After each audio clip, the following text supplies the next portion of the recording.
bersyukur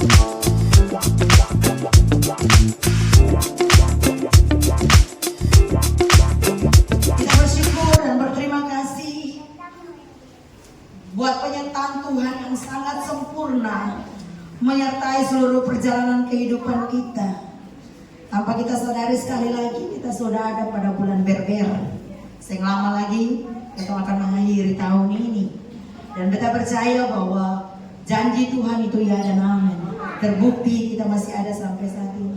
Ada salam dari Bapak Gembala, berterima kasih bagi doa-doa Bapak Ibu. Beliau sudah selesai dalam rapat MPL dan DPD, tapi beliau belum bisa pulang karena harus melanjutkan dengan tugas dari PGPI, akan ke satu daerah untuk melaksanakan ada pertemuan-pertemuan atau rapat-rapat. Jadi beliau belum bisa hadir minggu ini, mungkin minggu depan. Berdoa biarlah Tuhan selalu berikan kesehatan, kekuatan, urapan, hikmat, sehingga selesai tugas dan tanggung jawab secara organisasi, beliau bisa kembali lagi bertemu dengan kita semua dalam jemaat ini. Puji Tuhan, pagi hari ini kita akan sama-sama belajar tentang jangan kehilangan arti dari salib Kristus. Galatia pasal 6 ayat 14. Galatia pasal 6 ayat 14. Ya. Satu ayat, bisakah Bapak Ibu, masih tempo ya? Bangkit berdiri, setengah 10 lewat. Kita baca bersama-sama. Masih tempo, masih kuat. 1, 2, 3.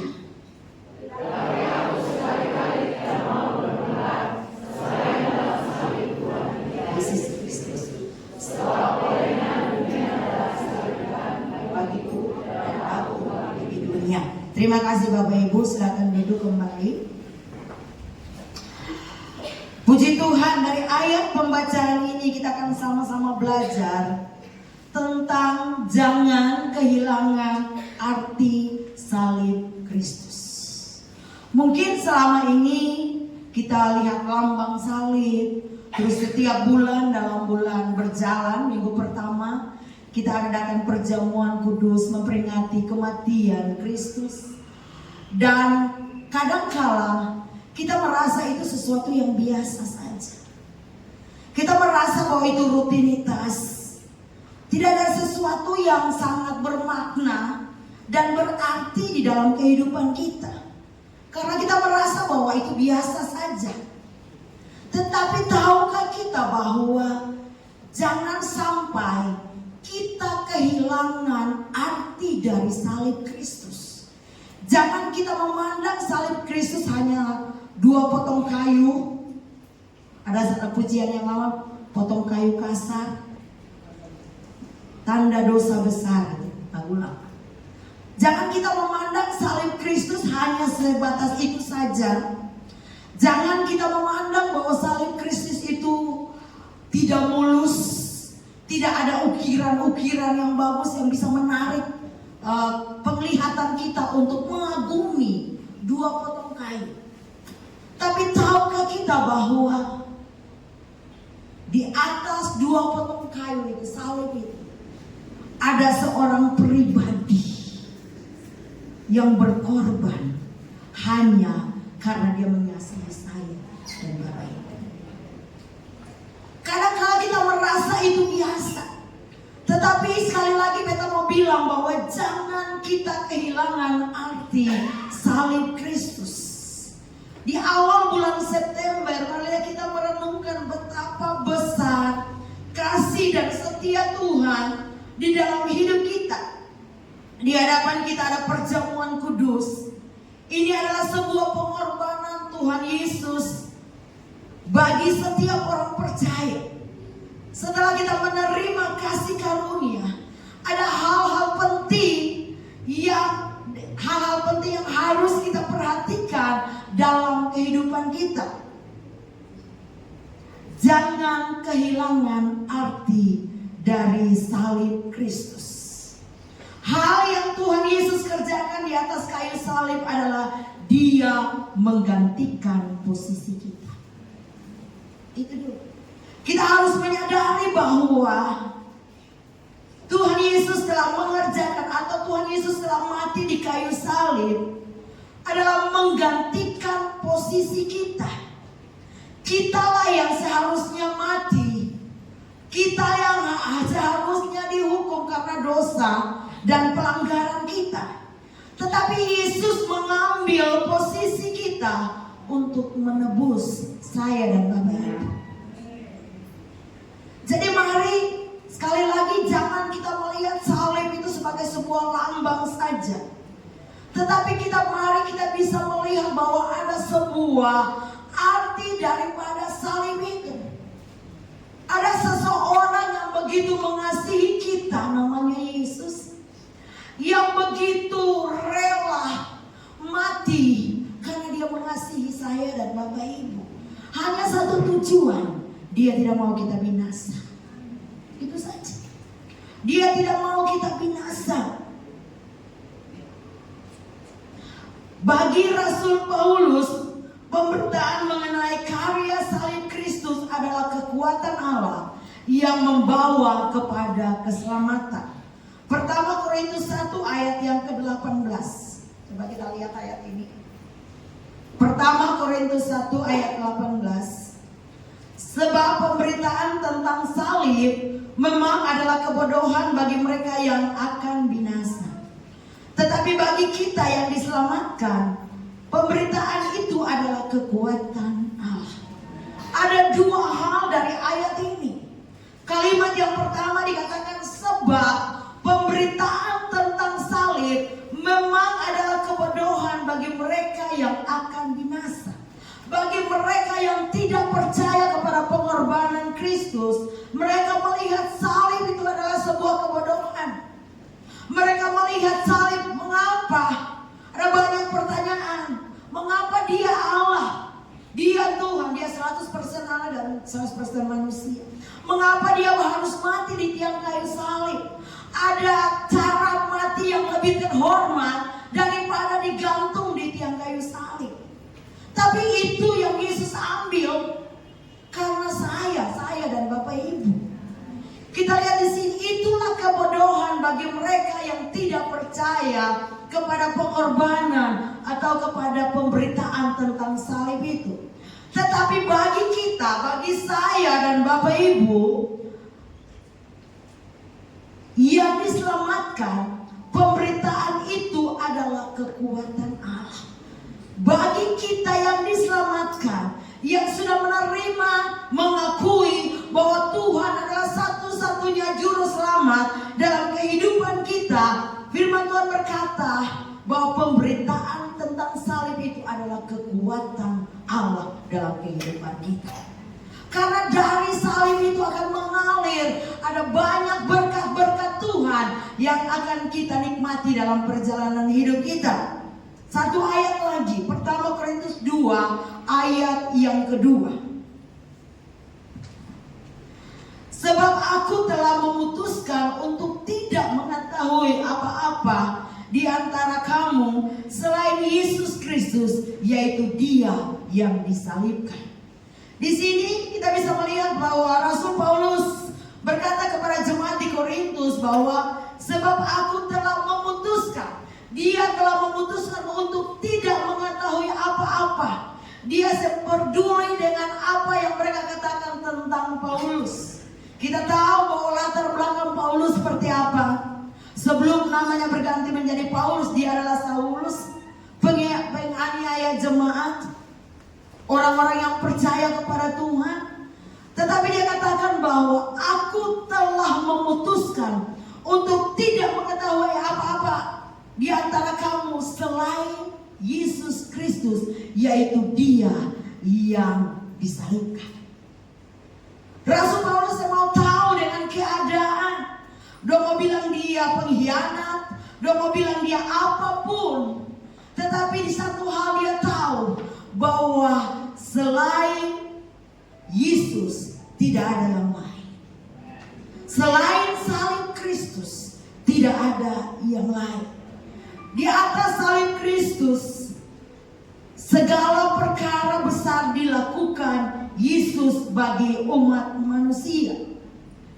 Di atas salib Kristus ada perkara besar yang Tuhan lakukan bagi kehidupan saya dan Bapak Ibu, bahkan bagi seluruh umat manusia. Yang pertama adalah pemulihan. Dia memulihkan hubungan saya dan Bapak Ibu itu secara manusia.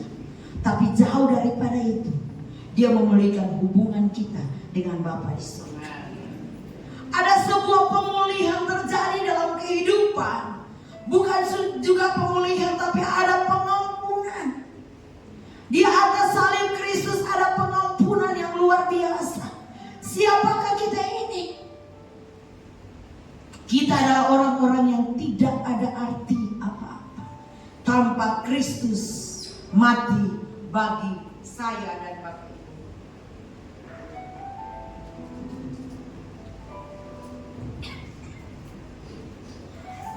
Ada kesembuhan. Salib Kristus ada kesembuhan. Tadi pujian mengatakan, bilurnya sungguh heran. Firman Tuhan berkata, hanya oleh bilur-bilurnya kita sudah disembuhkan. Ada kesembuhan, ada pengorbanan, ada kasih karunia, ada hal-hal besar lainnya. Seluruh berkat-berkat keselamatan mengalir dari salib, menghasilkan pengampunan yang membebaskan kita dari maut. Ada banyak berkat-berkat Tuhan di atas tiang kayu salib. Tadi saya katakan ada pemulihan, ada pengampunan, ada kesembuhan, ada kasih karunia, bahkan hal-hal besar, ada berkat-berkat besar yang dihasilkan dari salib Kristus, membebaskan kita dari maut. Yesaya 44 ayat 22.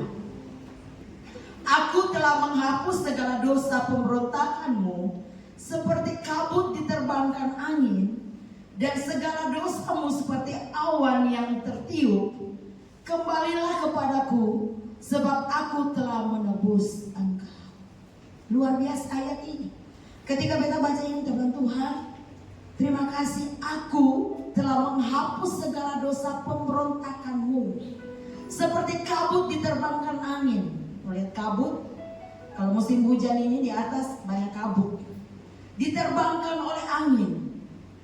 Dan segala dosamu seperti awan yang tertiup. Kembalilah kepadaku, sebab aku telah menebus engkau. Yang dibutuhkan orang berdosa adalah pengampunan yang mengalirkan kesembuhan dan pemulihan bagi dosa-dosa. Kita telah ditebus, kita telah diampuni. Kematian lewat kematian dan pengorbanan Tuhan Yesus. Ayat ini berkata bahwa Tuhan telah menghapus segala dosa pemberontakan kita seperti kabut yang diterbangkan oleh angin. Artinya katong lihat ketika angin bertiup, dia lalu begitu saja. Dan Tuhan tidak pernah mengingat-ingat lagi kesalahan kita. Kadang-kadang kita manusia seringkali mengingat-ingat kesalahan orang lain kepada kita. Tuhan berkata, kita harus mengampuni. Doa Bapa kami bicara tentang ada pengampunan di sana. Ampunilah kami, seperti kami juga mengampuni orang lain. Berarti bahwa sesungguhnya ketika Tuhan telah mengampuni segala dosa dan pelanggaran kita, seharusnya kita pun memaafkan orang yang bersalah kepada kita sebagai anak-anak Tuhan. Tapi cenderung manusia selalu menyimpan kesalahan orang lain. Bapak Gembala selalu bilang, kalau katong menyimpan kesalahan orang lain, yang sakitnya katong, bukan dong. Yang menderita kepahitan katong, bukan dong. Orang yang katong suka, dia menyanyi puji Tuhan, angkat tangan, Katong yang saya suka dia, katakan angkat tangan sama rasa batu yang salah apa? Katong yang membenci, Tuhan mungkin sudah mengampuni dia, dan mungkin dia sudah datang minta maaf dan sudah selesai. Tapi kita sendirilah kadang-kala merasa kita lebih benar daripada Roh Kudus,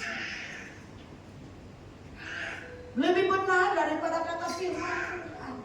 Padahal firman Tuhan berkata bahwa Tuhan Yesus berkorban, dia telah menghapus, mengampuni seluruh kesalahan kita sejauh daripada timur dan barat. Dia membuang dosa kita ke laut kelupaannya.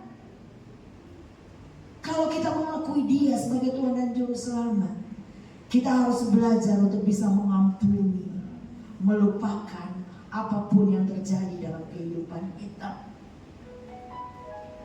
Salib Kristus menghasilkan kekudusan untuk menghasilkan hati nurani yang bersih, karena kita adalah umat yang kudus dan kepunyaan Allah sendiri. Pertama Petrus 2 ayat yang ke-9.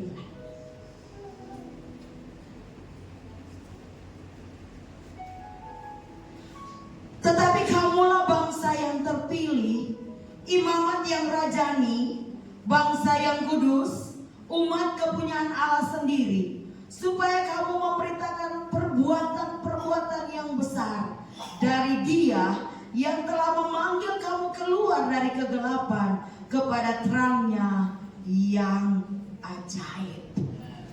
Salib Kristus menghasilkan kekudusan untuk menghasilkan hati nurani yang murni, yang bersih, karena kita adalah umat yang kudus, umat kepunyaan Allah sendiri, yang yakin bahwa dia adalah umat kepunyaan Tuhan. Angkat tangan, jangan ragu-ragu. Saudara, jangan ragu-ragu ketika engkau tahu bahwa Tuhan telah menebusmu, Tuhan telah menyelamatkanmu. Engkaulah umat yang rajani, kamulah bangsa yang terpilih, umat kepunyaan Allah sendiri, karena dia telah menebus Bapak Ibu dengan darahnya yang mahal. Salib Kristus memberitakan pendamaian.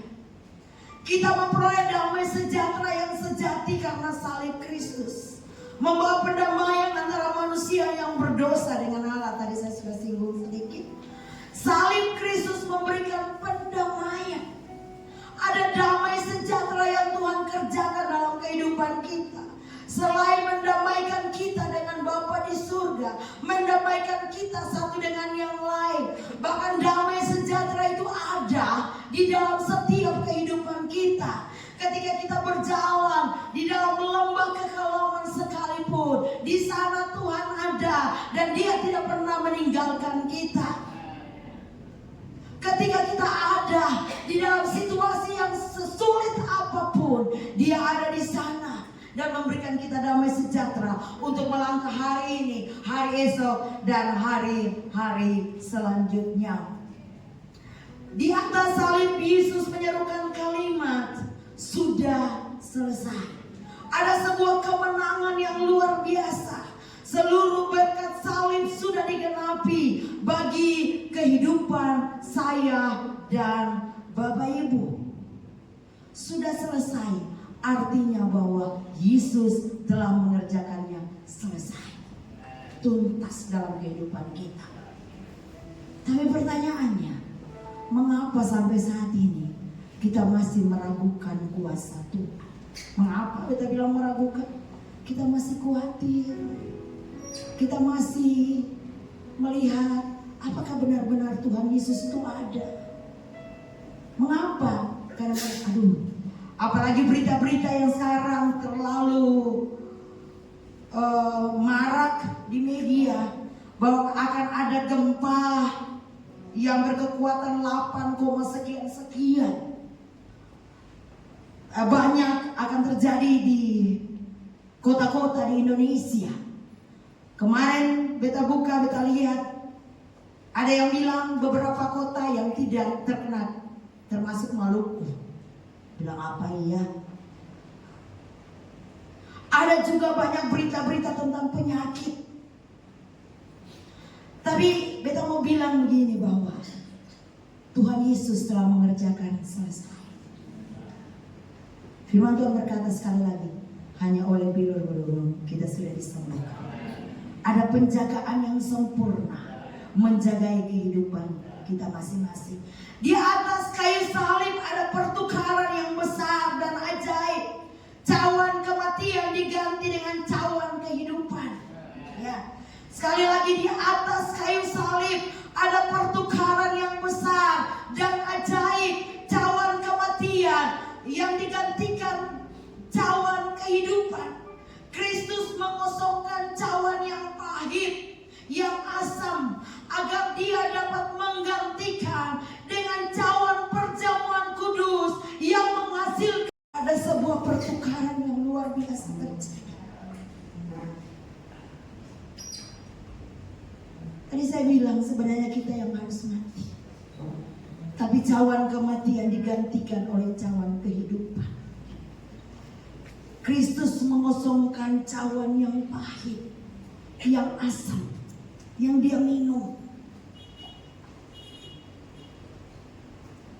agar dia dapat menggantikan dengan cawan perjamuan kudus yang menghasilkan berkat-berkat Tuhan.